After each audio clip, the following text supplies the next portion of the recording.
Hey everybody, welcome to the channel. I, I it's hard for me to change from the whole outlet podcast to SayGeizi, so it's something I am trying to deal with. And another thing I'm trying to deal with is actually this brand new like software that I have that I wanna use more often. It's I think it's called like BB Flashback, or it's like Flashback whatever. It's really good. I want to keep on using it because I like this whole like, well, how can I do it? Here is the webcam thing. I like this kind of thing. I've always wanted to do it, but had the I never had like the option or the tech to be able to pull off this thing. And so I found it. I'm really happy. So I hope you guys enjoy this kind of like content because I kind of want to keep on doing this. So today, what I want to do is go through 17 animes that are too smart for kids. Now, let me just make a preface with this whole too smart for kids thing. Kids are brilliant. Kids are smart. They're far beyond possibly where we were or where my generation was when we were growing up. So I don't think that these animes are necessarily too smart, but rather I think that there is a time for and a place, obviously behind the screen of whatever you're watching. But like there's a time for uh, for anime to view a particular show, so and your ability to comprehend and perceive all of the words that are being spoken. Not that the concepts that are very difficult, that require a certain amount of knowledge and or experience, the both together as one, then the child will be able to understand the show better. And so I don't want to say that these are too smart for kids, but I think there's a time and a place for kids to watch them. So I want to go through this list, because some of them I don't know, and if I go through it, burn me, comment in the comment section. Find me on Instagram. Find me on Twitter. It's SayGeizi, and that's the name of my channel. I didn't even say that in the beginning. So Moya Simone is number 17. Tales of Agriculture. Never heard of it before, but as I see, it's about Sawaki Tadayusa, a student at Agriculture University, who possesses a curious ability to speak and see, or see and speak microbes. Pretty interesting. Um, I don't know that much about it, about this show, but I do enjoy brand new concept animes. So maybe this is pretty good for kids to watch. Um, Gambling Apocalypse Kaiji. This is about a high school graduate who goes around Tokyo and he's like gambling and he's addicted to booze and cigarettes. And it's not that bad of a show. It is mature for the audience, um, and it has to deal with gambling and risk, and kids don't, depending on the child and the child's environment. um, Risk is one thing, gambling is something entirely different, and I don't know if children are receptive or cognizant to the complexities and the subtleties involved in gambling. Not necessarily, gambling to win money, but stakes and the consequences of actions. Because in gambling, it's all about the irresponsibility that may bring reward, but the juxtaposition of that is that it will or it may bring consequence. So this could be a good show, depending on the child. Once again, let's keep going. Number 15, Legend of Galactic Heroes. considered I never heard of this before. Smart classic anime. I really appreciate this the drawing style. I wish anime would kind of give more homage to the hand drawn, because it looks beautiful. Um, it's Galactic Heroes space saga full of political intrigue, corruption, and morally ambiguous characters. Adults will likely find the cold-eyed military officers drinking tea while sparring philosophical put-downs. Very cool. I never condescend to a child. I never condescend. Let me get these. Condescend to a child who believes that they should look forward and read things that are complex. Here's Charles Dickens' Great Expectations. I am reading this, and I don't think that we should um, look downcast or look down upon a young adult who would venture into these literary classics. Not just literary classics, but knowledge, the search for knowledge, or the search for prose if they're into poetry. Those ventures are positive and uplifting and necessary in society. Um, is does it Would a child be interested in philosophical or fictitious politics involving space? Probably not. But if so, very cool. I would recommend Gundam Wing with Relina Darlina Peacecraft and the Earth Sphere Alliance. Very cool. Subete ga F ni Naru, Perfect Insider, um, a professor architectural engineering, uh, focus on the daughter of his mentor as they attempt to solve a murder. Not bad. Complicated math and puzzle solving to get to the heart of the mystery. Not bad at all. Very good. I do want to go kind of fast on these things. So if I go past the one that you like, please forgive me. Comment below. This one is knowing to your other self. I remember this coming out when I was younger, but it was beyond me. Now looking back, any anime that is interested in talking about philosophy or paradoxes such as Schrodinger's cat, I am all into. And knowing tackles the not so simplistic theories of quantum mechanics. So, very cool anime. Not If the child is cool, if they're interested, let them read. Let them read. Going further, The Melancholy of Haruhi Suzumiya. Um, there is enough lightheartedness and silliness in this show that a younger anime fan would probably just be cool watching, and maybe a couple years from then they would develop the capacity to comprehend this show and the deeper parts of it. So I upvoted that, and 76% people agreed with me. Going further, Samurai Champloo, I definitely upvoted this. It's not just that this is too smart for kids, but rather this is too graphic for kids. They do a good job at the fictitious realism in the show. Uh, Certain historic events. I do love it, but I don't think that that a child should be watching this show. There is sexuality. There's not necessarily Kill Bill blood, but it may be too much for a child. Going forward though, Spice and Wolf. Spice and Wolf, I didn't. It was it was around when I was watching the most anime in my life, but quite frankly, I never gave this a shot.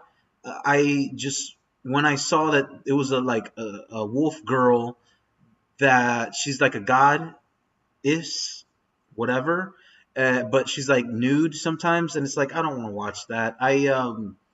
It just feels weird. it feels weird, so I don't want to like watch that.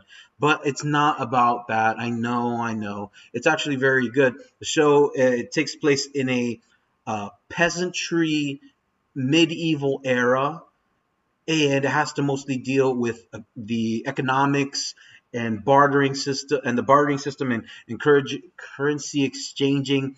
Uh, so maybe it's not bad for the young fiscal kid who kind of is interested in money or interested in the way money is spent. So maybe not bad. Just make sure you get like the censored scenes and skip. Uh, let's keep going. Ergo Proxy. This anime I remember watching. I read a couple articles from it when I was a kid. At this my local anime store, they since closed.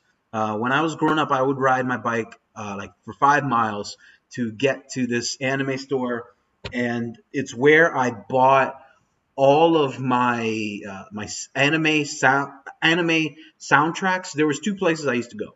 I used to go to FYE and this anime store because they had the Furikuri soundtrack, and they had some cool anime that I couldn't get at Borders bookstore or at uh, what's the one I just said, Fye and Borders bookstore. You will always be in my heart for having a catalog of anime when people didn't. So this character, the main character in this show, she looks like Amy Lee. I think her name is Amy Lee from Evanescence. So just with that, you should watch the show.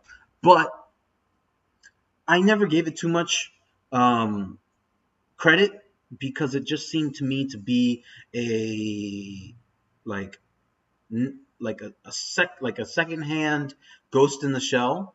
Um, it's not. It wasn't that it was bad.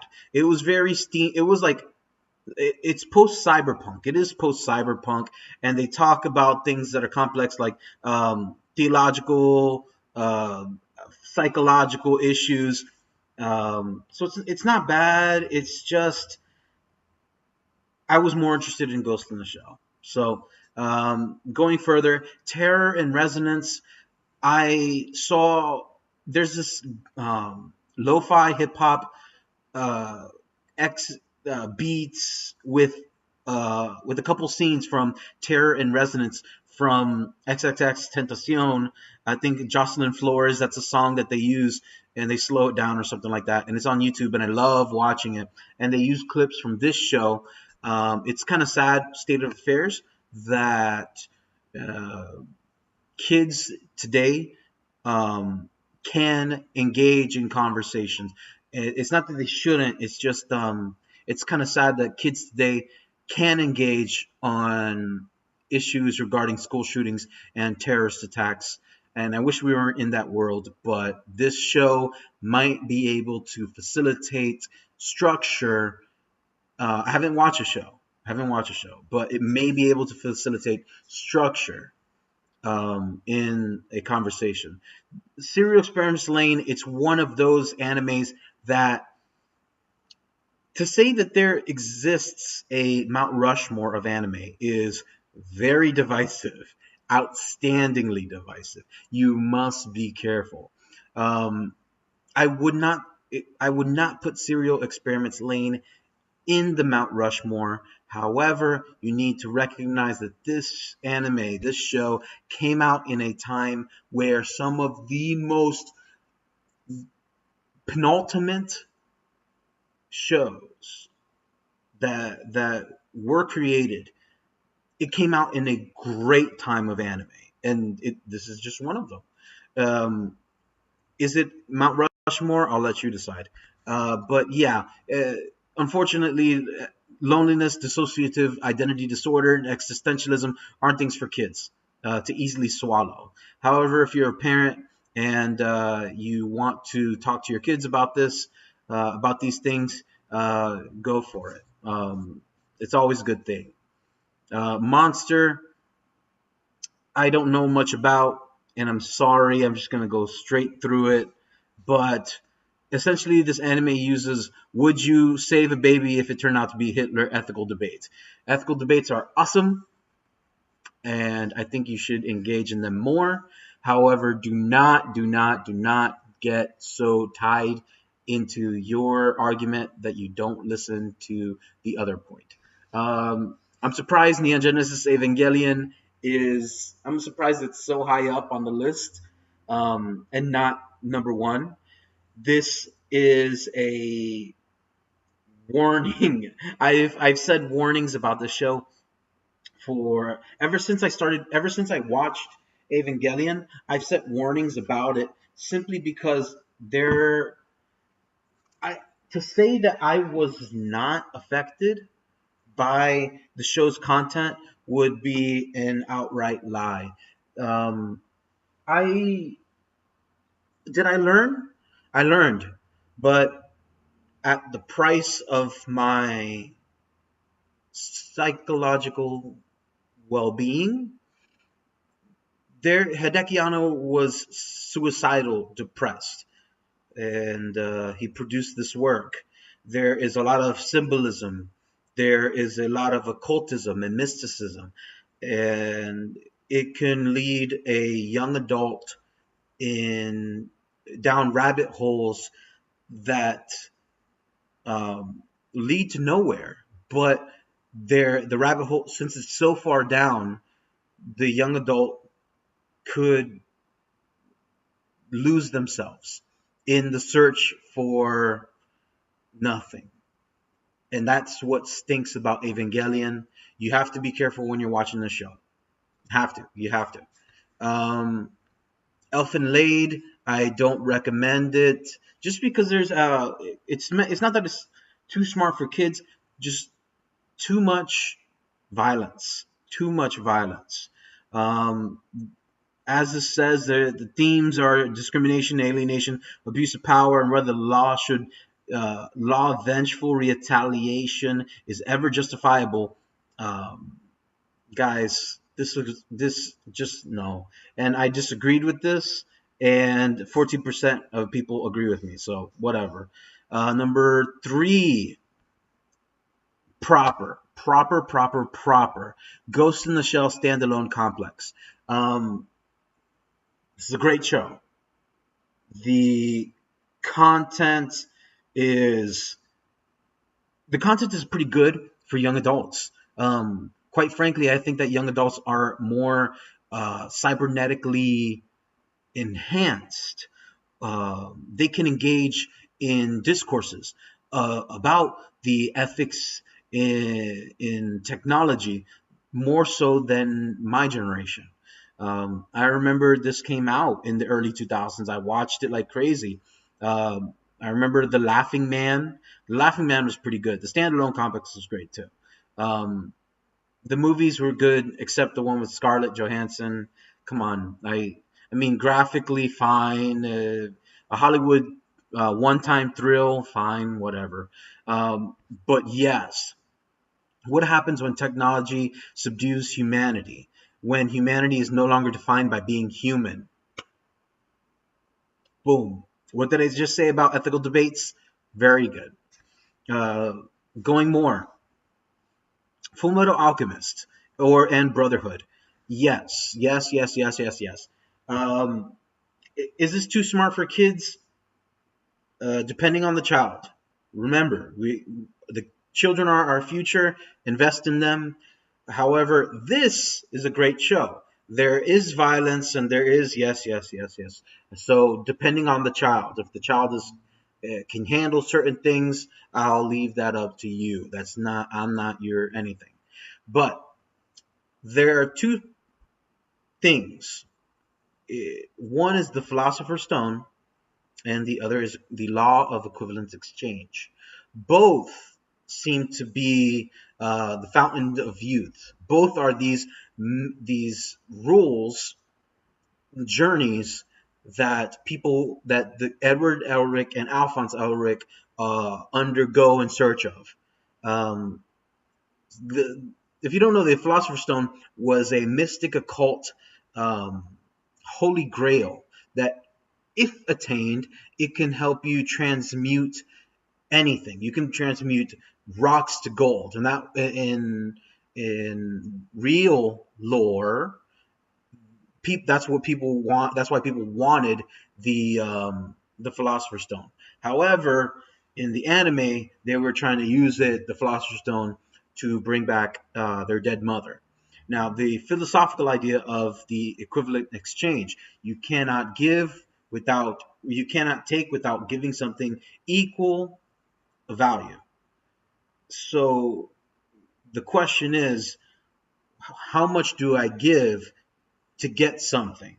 And Edward ended up losing an arm and a leg, and his brother ended up losing his body, to try to bring back their mother.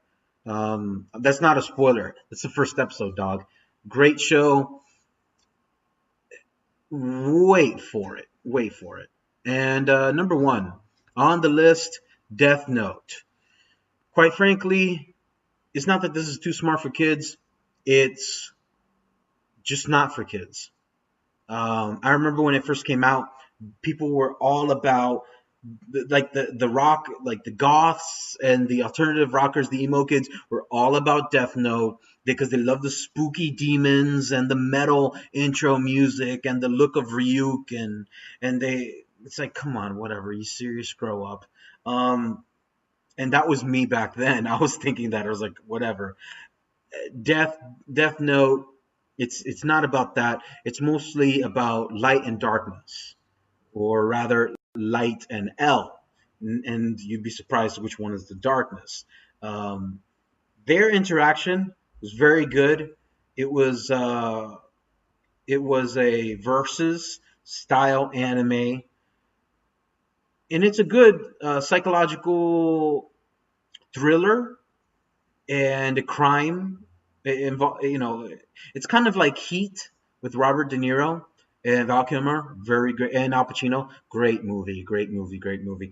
This is kind of along those lines, except there's some. When I say philosophy, I don't think so. It's just that that Light ends up developing a god complex, and he believes himself a deity, and you can watch this show. But yeah, guys, I don't agree with that. There's some that may be too smart for kids, but as I had mentioned, depending on the child, just make sure that they're not watching something that has some content or scenes that are beyond their ability to comprehend.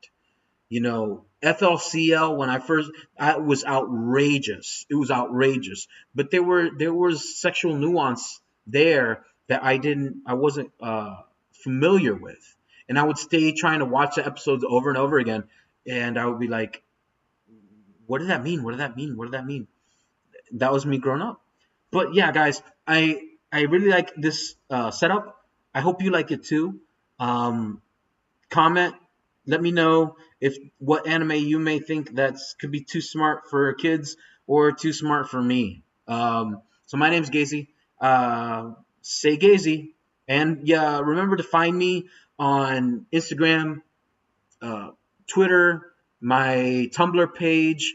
Like, share, subscribe here on YouTube if you enjoy the content. I have like 400 other videos on my channel, and I just started getting into doing cool video styles. So hope you guys enjoy. Twitter, all that, blah, blah, blah. Sounds good. SayGeizi. And bam.